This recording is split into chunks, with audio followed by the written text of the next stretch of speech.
Go ahead in the comments down below if you read Iron Flame or House of Flame and Shadow. Tell me your thoughts.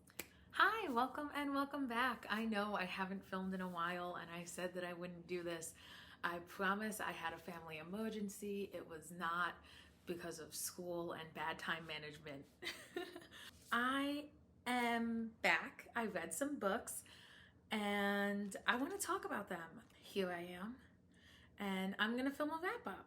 So I read 13 books in February.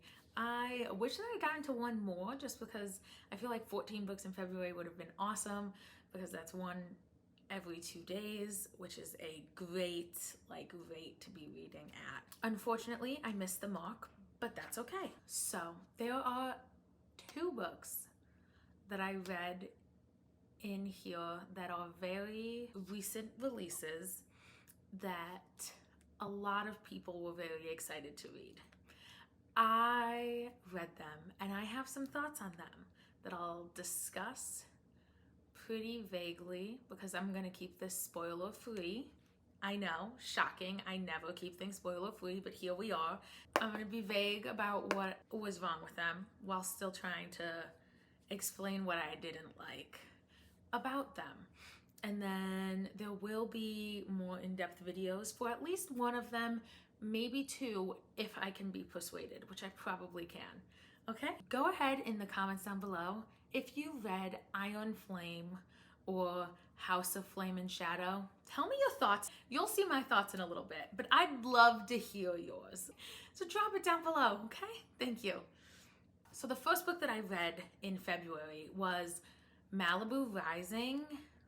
Ooh, I didn't look up a single author. Fuck. I read Malibu Rising by Taylor Jenkins Reid. Book right here with author's name. And this was a 5-star read. It was absolutely fantastic. So Malibu Rising is about technically it's about 4 children that are all the children of a famous rock star type thing.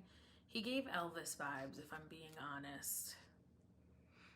But yeah, so they are all children of this famous rock star who was a very absentee father to them.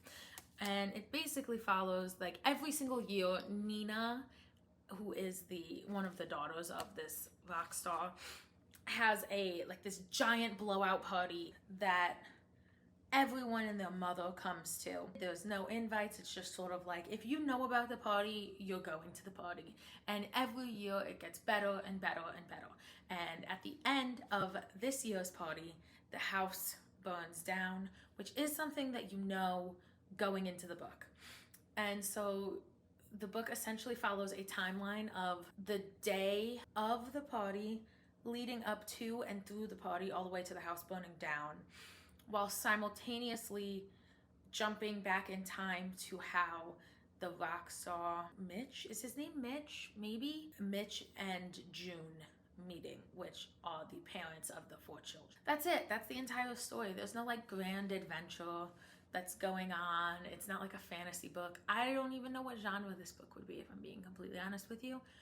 But it did things for me because, I don't know, I had a father that dealt with substance abuse issues, and he wasn't a huge part of my life for a long time. He is a part of my life now, and him and I have come to a very good understanding and love and appreciation for each other. But that wasn't always the case, and just getting to follow the story of these 4 children having to deal with their father not being around and not necessarily being the most healthy relationship for them.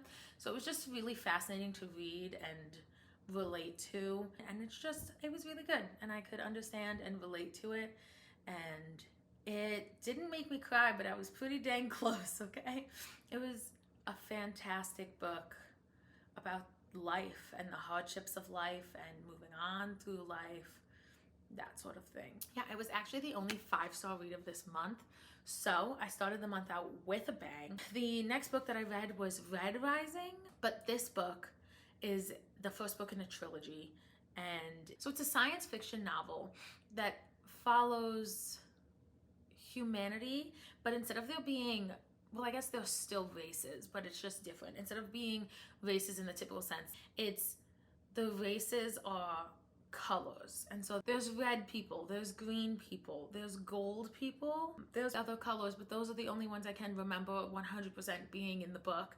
And so we're just gonna stick to that. And this book basically follows a guy that I can't remember the name of, but he is a red, and the reds live underground on Mars mining some ore that I don't remember the name of.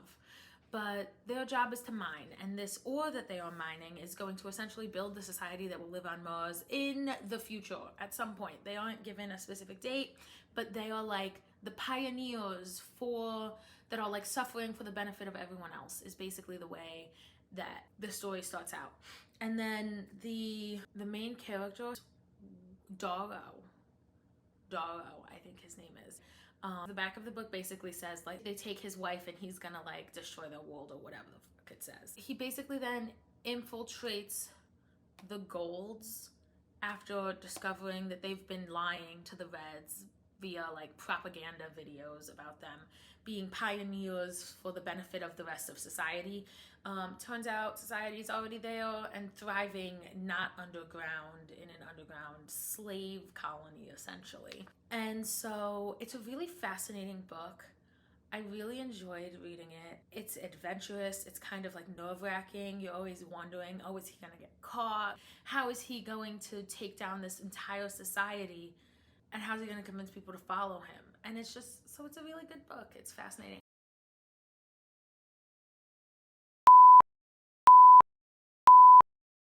I personally like to think that while reading it, I wasn't even all the way through it. So, and I came up with this theory that the book can be seen as an analogy for like the rest of society being slaves for the 1%ers, because the Golds are seen as like this like superior species essentially. Like they are better than all of the other colors of people. They're smarter, they're faster, they're stronger, all of the things. And so of course they're going to be like oppressors to everybody else because they're just superior beings, right? And so all of the other colors like work for them. Like there's pinks, and the pinks are, they're like, their whole thing is like pleasure. So they're basically prostitutes. And then the greens, I don't remember what the greens do. Doesn't really matter. The reds, so there's 2 levels of reds you find out. There's lower reds, who are the ones underground mining, and there's higher reds or upper reds, whatever. And they don't know about each other, but the upper reds are like the typical servant, like cleaning, they're janitors, they're like all of the things, you know, just sanitary workers, that sort of thing.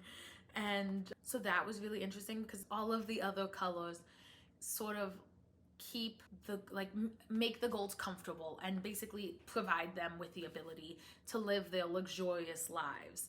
And so I, upon reading this, immediately was like, oh, the Golds are the 1%ers, and all of the other colors are the rest of us middle and lower class people that give them their profits every year and allow them to be as well off as they are.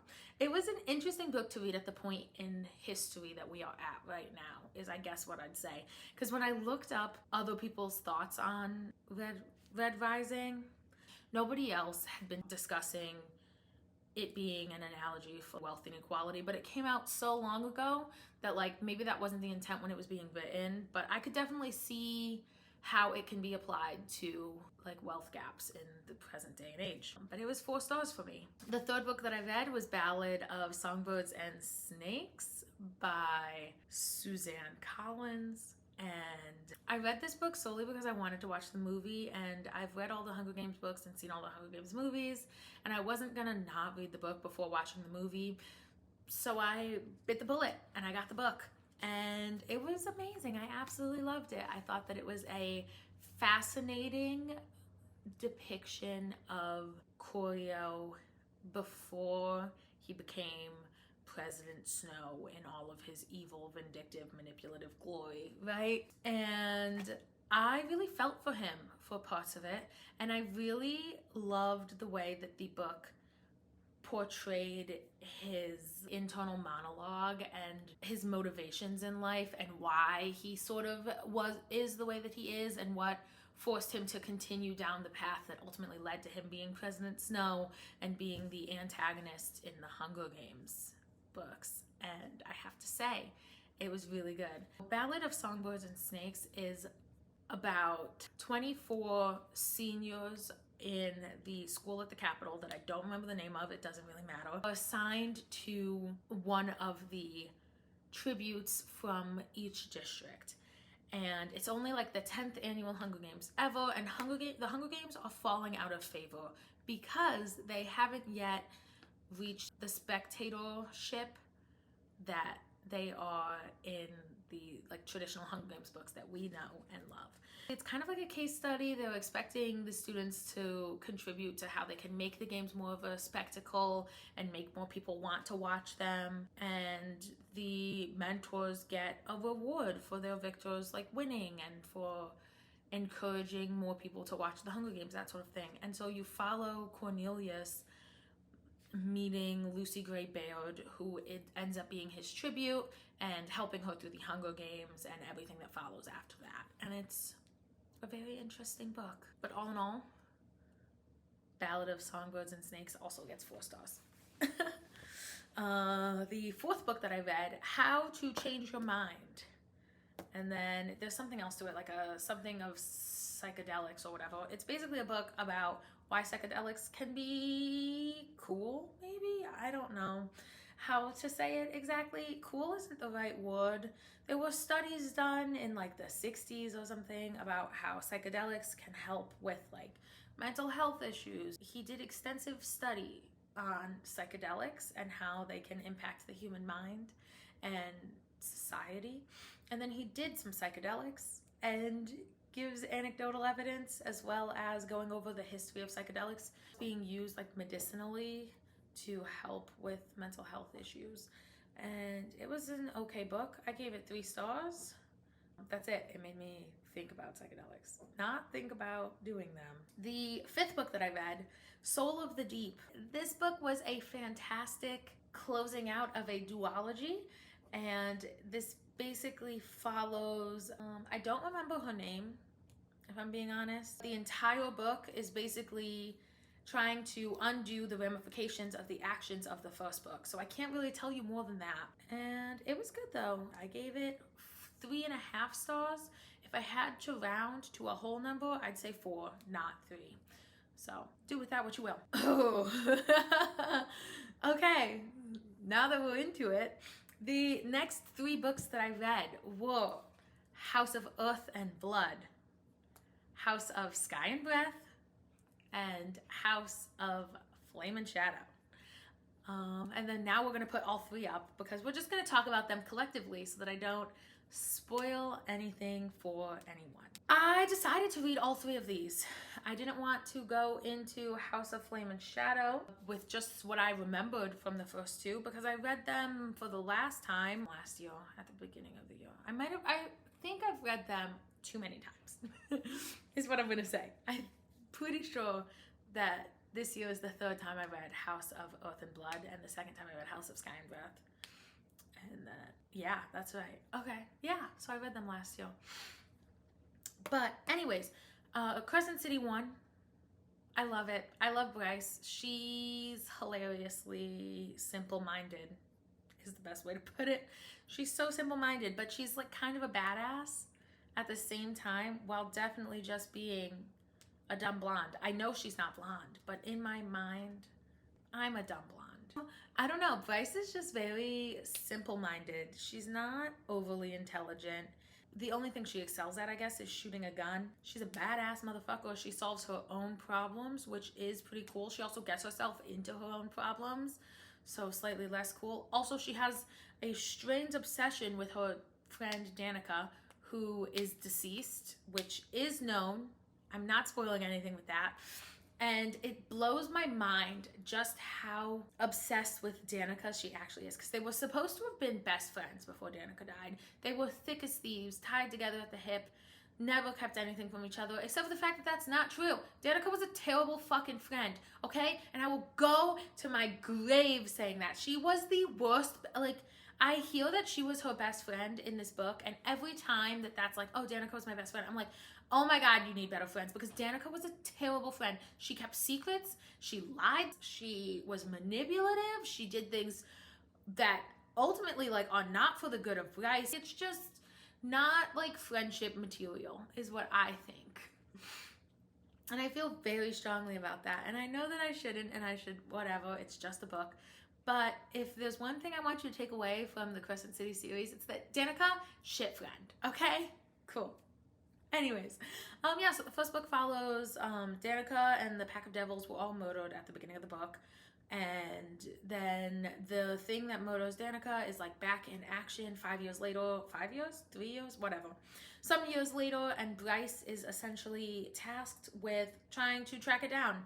And so that's what the first book is about. Her hunting, her hunting down the thing that killed Danica and the Pack of Devils with a guy named Hunt, who she's got some steamy situations going on with. And that's book one. Book two is, I don't want to spoil, but a good time. And I'm pretty sure everyone knows at this point that there's a crossover at the end of book two / into book three. Book two just continues the whole Danica was a terrible friend, and you just learn more about just how terrible of a friend Danica was, and how deep the secrets that she kept were, and how dangerous those secrets were. And it just makes me so frustrated. And then the third book was a fucking shit show, is what it was. It wasn't good. What even happens? There's the crossover, which was terribly done. It felt repetitive and boring and annoying. Ethan's in this one a lot more, and I wish that he wasn't. He's fucking stupid. He's a dumb jock. That's what he is. He's a dumb jock.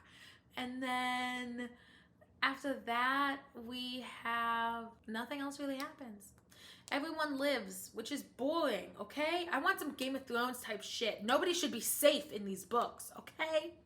That's what I want. I wanted Hunt to die. That's what I really wanted. I wanted book three to be that Hunt dies, and then she finds another person to fuck sometimes. But that didn't happen. So, anyways, House of Earth and Blood. It was fine. I give it 4 stars every time I read it. It's good. I like it. It's cool. It entertains me. That's all I look for in a book, is entertainment. The second book, House of Sky and Breath, less good, 3 stars. Still entertaining, interesting, kind of stupid though, so I'm not a big fan. And then the newest one, House of Flame and Shadow, 2 stars. Oh my God, I wish that I could get back. I want those 9 hours back. I want a refund, Sarah J. Maas. Give me my money back. Give me the time back. And yeah, moving right along. Book number 9, the 9th book that I read, Fourth Wing. Why did I read Fourth Wing after reading all 3 of the Crescent City books? I guess I hated myself a little extra special this month, which is true. I actually did hate myself a little extra special in February. So I decided to read terrible books to make up for it. Fourth Wing is fine. I mean, we all know what Fourth Wing is. I gave a very detailed review of Fourth Wing. I'll leave it in the cards up above. I'm pretty sure I did spoil things in that though, so take that with a grain of salt. Maybe don't watch that if you don't want spoilers. In that, I did give Fourth Wing 4 stars. It's not. I don't know what the fuck I was smoking, but I was on something. I must have been. And so I will keep the 4 stars because I don't change star ratings. I should wait longer before I give star ratings, but I don't. So it keeps 4 stars, but know in your heart of hearts that it's actually 3, okay? Fourth Wing is about Violet Sorengale going to the Writer's Quadrant, even though she's been trained to be a scribe her entire life. The Writer's Quadrant is where the elite soldiers of this society of whatever it's called go to train and become bonded to dragons. And then they bond dragons, they get a magical power from their dragon, which is pretty cool, I'm not gonna lie. And they get to fight in the war. That's it, really. That's what the book is about. The problem is that Violet has like some weird ass disease from when she was born that basically makes her a weak bitch. And she dislocates body parts all the time in this book and somehow can fight like the next day all the time. I don't know. It doesn't make sense. The problem is that there was a rebellion way back in the day, and from that rebellion, all of the people in the rebellion were murdered. All of their children marked as rebel children. That's terrible, punishing children for the crimes of their parents. And the main lead rebel child, Xaden, I don't know his last name, Xaden, doesn't like Violet and wants her dead. And he's also in the Riders Quadrant, and Riders can be killed during their training. So she's got to watch out. That's the book. It's a romantasy book though, so what do you think happens? Yeah. Anyways, that's book 1. The 10th book that I read this month, hard to believe, Iron Flame. This one, it was my first time reading, and so I don't have to maintain a star rating that I gave in the past. So, Iron Flame by Rebecca Yarros, 2.5 stars. I will say, if I had to round that to a whole number, 3 stars, okay? Not terrible. Not good, but not terrible. So yeah, Iron Flame just continues Fourth Wing. It's pretty good. It could be worse. It's interesting. You get some torture in there. You get miscommunication, lack of communication, terrible fucking romance. You get a lot of things. I am going to be doing an in-depth video of exactly what is wrong with this book, because I hated it and I annotated it. And I don't annotate books normally because I don't believe in writing in books. But this book was so bad that I said, I don't give a shit if I put ink on the pages. And so I did. And you guys now get to hear my in-depth thoughts about Iron Flame in a few videos probably. Maybe the next video if I've got time. Who's to say? Whatever. It's coming up. Yeah, Iron Flame. It was a continuation is what it was. I think, am I crazy? I thought, oh, there's supposed to be 5 books in this series. Because if there was gonna be 5 books, if I have to put up with this shit 3 more times, because there's no way in hell I'm not gonna finish it, I'm gonna be disappointed, okay? But yeah, what did you think of Iron Flame? What did you think of House of Flame and Shadow? I wanna know, because those books, ooh, those books, I have thoughts about them. Next book, the 11th book that I read this month, Bloodmarked by Tracy Deonn, I think.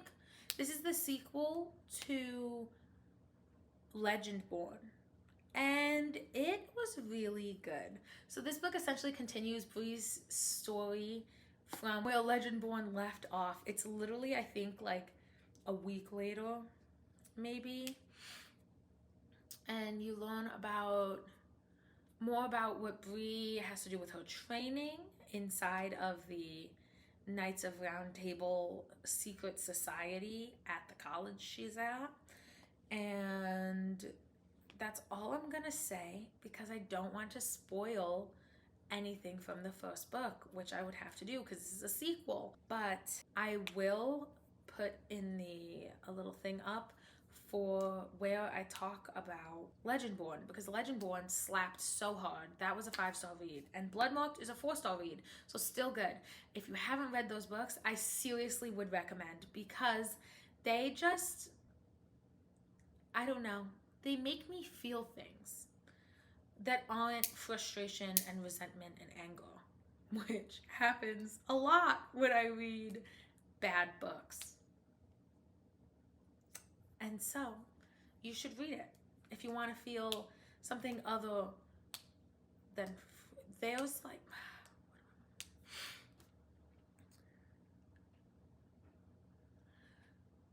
the Legendborn trilogy, there's going to be 3 books. The 3rd one comes out in 2025.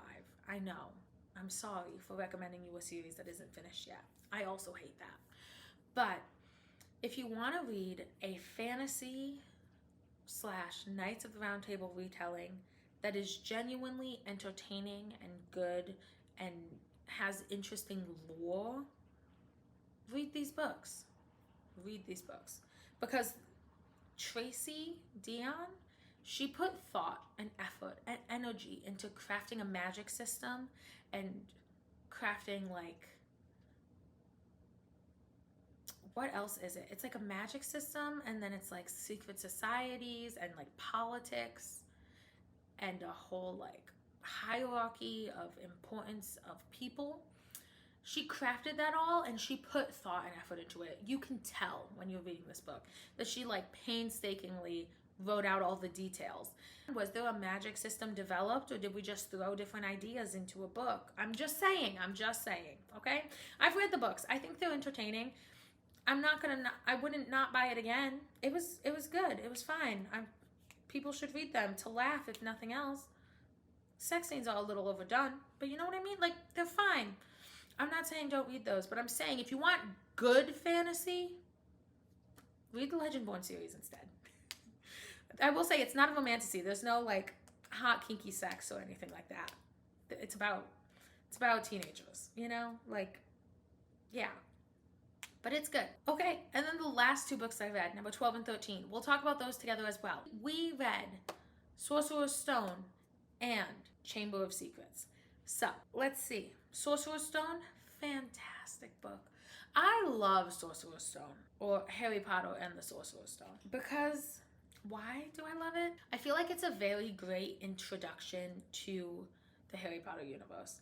And it's a great introduction into Harry Potter and his character and what his motivations are going to be for the rest of the series. If you have not read the Harry Potter series yet, what rock do you live under? But also, pick them up. It's so good. The magic system is interesting. It's obviously, there's issues in and of itself. We're not going to talk about She Who Shall Not Be Named because we don't support her. Harry Potter has a special place in my heart. I have multiple Harry Potter tattoos, and I had a really bad month in February. And so wrapping up the month with the first two Harry Potter books, it was like a cup of hot chocolate, a warm blanket, and a fireplace to my mental health is what it was. Yeah. So Harry Potter is such a great book. The first one made me very sad at some points, and it made me very happy and emotional and excited all at the same time. And I'm going to be doing an in-depth video of that as well. I think I might actually, instead of doing an in-depth video of just one of them or one at a time, I'm going to read all 7, and then I might just do like an extended video of where I cover the entire Harry Potter like series, because why not? And so yeah, the last book that I read was Harry Potter and the Chamber of Secrets, which was also really good. It did what it needed to do, continued the story. I think Chamber of Secrets is like my least favorite Harry Potter book, and so I don't really have much to say about it. Like, it was fine. I liked it. Harry Potter and the Sorcerer's Stone got 4 stars. Harry Potter and the Chamber of Secrets got 3.5 stars. If I had to give it a whole number rating, it'd probably be 3 stars. Just because, again, it is my least favorite book in the series. Yeah, so I read the first 2 Harry Potter books, and stay tuned for that video to be determined when. If you've made it this far, thank you so much for watching. Give this video a like, and also drop in the comments down below what books did you read in February, and what books do you plan to read in March. I don't have a TBR, but yeah, so tell me what you've read so far maybe this month and what you read last month. Thank you so much for watching. I'll see you next time. Bye.